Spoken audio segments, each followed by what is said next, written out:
L'Indonésie est le plus grand archipel au monde. Il relie l'Asie à l'Australie et sépare les océans Indien et Pacifique. Ce pays à fort potentiel économique offre de formidables perspectives d'expansion, mais c'est aussi un marché difficile.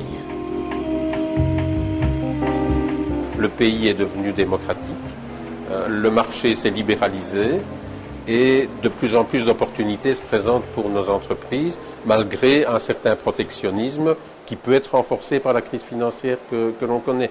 Mais c'est un marché formidable et on dit, avec une population de 240 millions d'habitants, on dit que dans les 10 années à venir, ce sera un des 5 principaux marchés émergents dans le monde. Donc c'est maintenant qu'il faut être ici et notre responsabilité, c'est de donner les conditions, accompagner, informer pour que ici les entreprises gagnent du temps et soient déjà placées par rapport à l'élargissement aux nouvelles opportunités qu'il y aura sur le marché indonésien.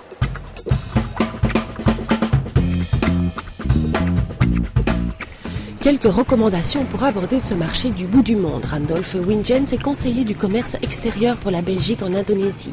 Une mission taillée sur mesure où il transmet des connaissances acquises sur le terrain depuis plus de 10 ans.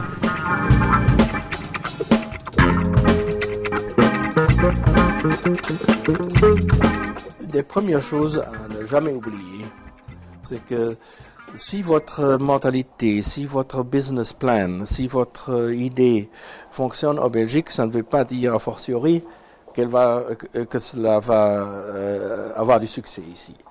Vous devez vous adapter à la mentalité, à l'esprit local, au sens comment se font les affaires ici.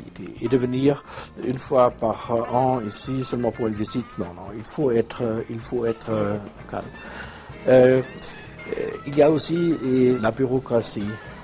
Ici, ça dure quand même assez de temps pour commencer. Et en plus de cela, la corruption qui joue quand même un rôle très important et à tous les niveaux, que ce soit au point de vue importation, exportation, documents, enregistrement de l'entreprise, etc.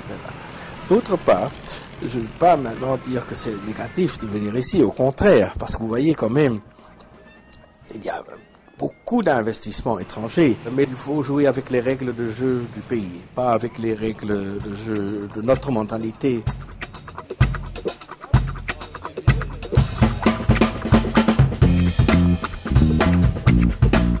Je vois beaucoup d'opportunités ici, c'est dans l'écologie, donc dans l'environnement. Le traitement des déchets, par exemple. Là, ce sont des niches, à mon avis, qui sont très très importantes à explorer. D'autre part, malheureusement, dans des pays en voie de développement, les soins médicaux pour la grande partie de la population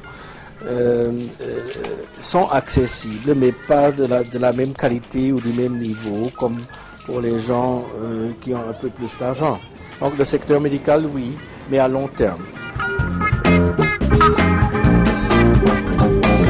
Donc ce pays a eu donc une décentralisation. Jusqu'à 10 ans, l'Indonésie, tout était basé et centré sur Jakarta. Les provinces, les régions ne jouaient pas un grand rôle. Tout cela, par loi, a été changé il y a quelques années. Donc un autre conseil que je donnerais à des entreprises, de ne pas nécessairement se concentrer sur Jakarta. Il y a les villes de Medan, dans le Sumatra du Nord, de Makassar, au Sulawesi, Surabaya, le East Java. Tout ça, ce sont des métropoles de 2, 3, 4 millions de personnes. Donc des marchés très importants. La performance économique de l'Indonésie s'est sensiblement améliorée au cours des dernières années. La croissance des exportations a bénéficié de la fermeté des prix des matières premières et le rythme de l'expansion actuelle devrait se poursuivre, fort d'une croissance du PIB qui dépassera probablement 6% par an. Cependant, celle-ci est encore insuffisante pour réduire la pauvreté et le chômage. Pour l'Indonésie, le réel enjeu consistera à élever son potentiel de croissance et à le maintenir sur le long terme.